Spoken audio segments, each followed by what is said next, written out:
And 30 seconds, there's big news from the world of women's basketball. Cleveland is bringing back its WNBA team.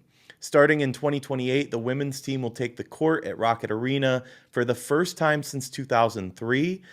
Noah, I know you've been sitting on this one for a little while. As a Cavs employee, you weren't able to discuss, so we've kind of pushed it aside. So start us off, 30 seconds. Tell me how you're feeling after the official announcement.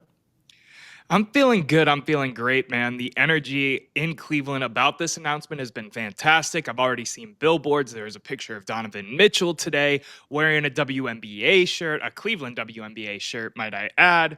Um, it's just been good energy. There was a celebration party at the W Sports Bar. I would consider them a distant friend of the show because of Gina and that connection there. I'm Definitely. excited. I'm curious to see what this brand is going to look like. If they're going to bring back the Rockers, they did trademark it. We'll see. Just in under time. Throw up 30 for me. I'll just reiterate what you're saying because I'm so excited. First of all, Cleveland is such a great sports city. We're going to back this team, and I have no doubt that it's going to be a phenomenal success. You know me, I'm not a huge fan of the Rockers name. If they updated logo, maybe I can get behind it. The team did say officially, though, that they're not sure what direction they'll go with the branding, which I find interesting. But it's nothing but good things. I'm so excited. That said, did you see the news coming out from Sophie Cunningham? So Sophie Cunningham is a player for the Indiana Fever. She plays alongside Caitlin Clark, and she had this to say about the expansion teams. Listen to your players too. Like, where do they want to play? Where are they going to get excited to play and draw fans? And I do think that Miami would have been a great one. Like, everyone loves Florida. Nashville is an amazing city. Kansas City, amazing opportunity. There's a huge arena downtown that no one's using. And I think that the women's soccer league is showing that, like, people draw, and so I'm not so sure what the thought process is there. But at the end of the day, you also want to make sure that you're not expanding our league too fast. I think that's also another thing, that you don't want teams to totally dominate and then have teams that aren't. And so I just think that it's kind of a hard decision-making team or situation. But man, I don't know how excited people are to be going to Detroit or Cincinnati. So obviously she meant Cleveland there. I'll jump in Let, here real quick because I have a question for Sophie Cunningham and I have a statement for Sophie Cunningham. My question for her is that you do realize you play in Indiana, right? Like, am I crazy here? Because literally any direction she looks in, she's surrounded by corn. So to say that Detroit or Cleveland is a bad city to play, and it's just an abysmally bad take. My question, that was my question. My statement is, um, you had one incident where you backed up Caitlin Clark and now you have some notoriety. Who are you to be saying how the league should expand and like why does she have a platform for this? Obviously, it's a bad take. She should maybe listen to her teammates' comments because when Caitlin Clark was here playing in the Final Four, she had nothing but great things to say. But bad look for Sophie. And by the way, she uses like Kansas City as a better example. Kansas City? I mean, come on. Nothing against KC, but I just don't get the thought process here. she lost all credibility, and that's where I almost jumped in right off the rip. And then you're like, "Let me go real quick. Let me go real quick." She lost all credibility as soon as she put our name in the same name as in the same vein as that city down in Kentucky. Right. She didn't even get the name right. Right. I agree that players should have a platform and should be able to say what they want to say and this, that, and the third. But when it comes to league expansion and billionaires' pockets, this, that, and the third, you don't know what you're talking about. You don't know what's going on. And Cleveland is just as, if not a way better, I would say way better, recency bias aside with the Pacers, sports city than a lot of these small market teams that you see across the country. And I say that as a homer, of course, but I also say that as that's the truth. We're a small ass city with three major professional sports teams, four now, because I would consider the WNBA in that echelon, give it, 3 years when they come here. Yeah. I just think this is a horrible take. And to even put that out there in the media, for us and Detroit, I'll even represent Detroit when I say this, is horrible considering you play for the Fever. Yeah, I completely agree with your take here. Listen, if it makes us feel better, Sophie Cunningham will be playing in China in 2 years' time. So I'm not sure that we have to worry about her being a big voice around the league. But just a bad take. And clearly, you've never been to Cleveland or spent time here. Yeah, I agree with you. We could beat her up and talk about this. Beat her up is a really harsh way to put that. We Yeah, it could is. we could verbally beat her. That doesn't sound better Verbally anyway. abused. Okay. Okay, regardless.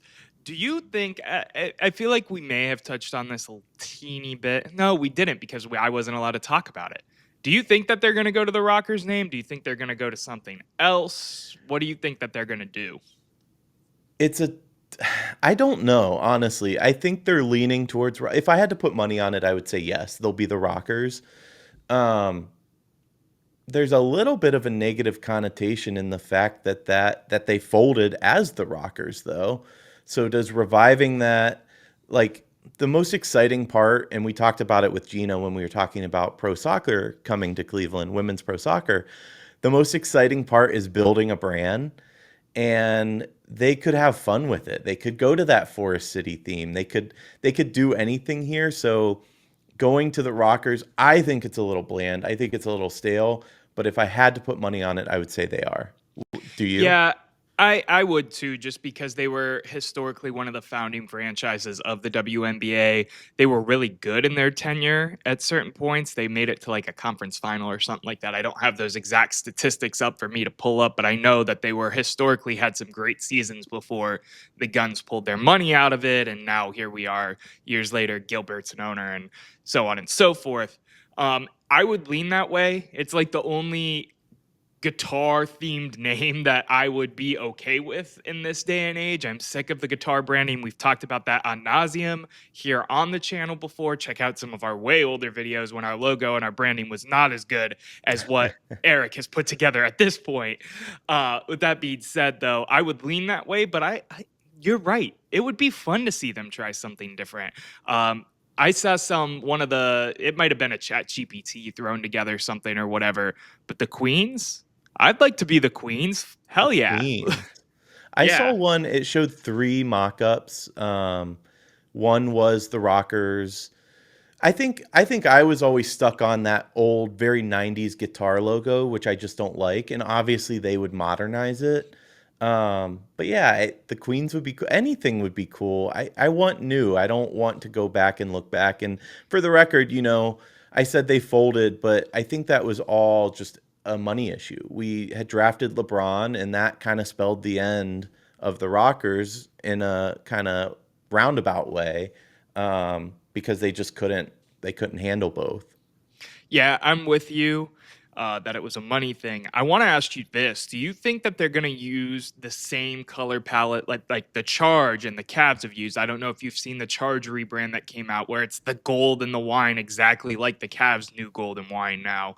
Do you think that they're going to follow that? Do you think that they're going to follow the old orange and blue? Or do you think that they might go somewhere a new route, regardless if the name is Rockers, Queens, the Clevelanders, whatever the hell you want to call it? My hope is new.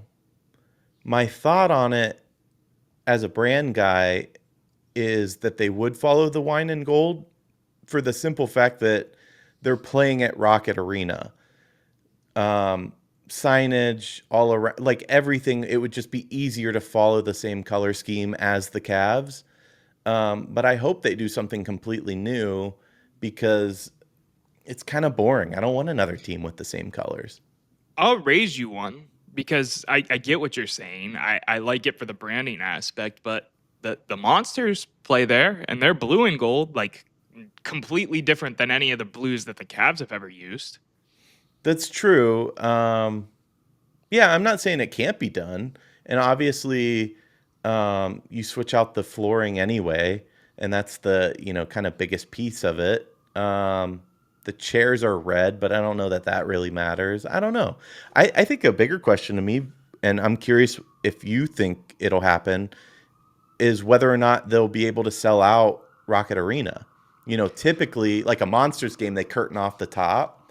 Do you think the WNBA can draw a full arena here? I think so, especially if the Guardians keep playing like the Guardians do right now. That's fair. No, I genuinely think that it will get to a point of that, just because that's where the WNBA is going as a league, is getting more and more popular and more in the cultural zeitgeist, or whatever phrase you want to use there, of things that are important. Yeah. Um, I do see it being more so like the Monsters, where maybe it's just a lower bowl to start, and then certain games, whether it be like a giveaway or something like that, they open up the upper bowl and they progresses from there. Or, I mean, I don't know if Caitlin Clark somehow we trade for her, or we She's manage a to get free her. agent in She would be, 2028. and she likes Maybe it here. that's, yeah, yeah.